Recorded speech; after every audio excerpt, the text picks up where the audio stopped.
તો આ તરફ ફરી એકવાર બજર વાગી ચૂક્યું છે। મહેસાણામાં સાંસદ મયંકભાઈ નાયકે પણ મતદાન કર્યું છે। રાજ્યસભાના સાંસદ છે તેઓ અને મતદાન કરવા માટે પહોંચ્યા હતા।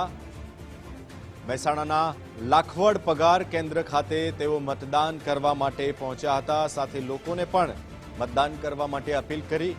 પરિવાર સાથે તેઓ મતદાન કરવા માટે પહોંચ્યા હતા।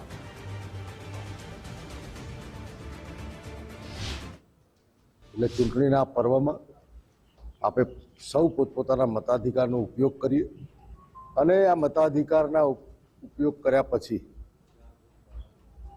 ગામ, શહેર, નગર, મહાનગર, જિલ્લા પંચાયત, તાલુકા પંચાયત અને રાજ્યને મજબૂત કરવા માટે વિકાસની જે રાજનીતિ છે એને મજબૂત કરી રાજ્ય અને દેશને મજબૂત કરવા માટે પોતપોતાનો મતાધિકારનો ઉપયોગ કરીએ એવી હું આપ સૌને આપના માધ્યમથી સમગ્ર ગુજરાતના નાગરિકોને અપીલ કરું છું।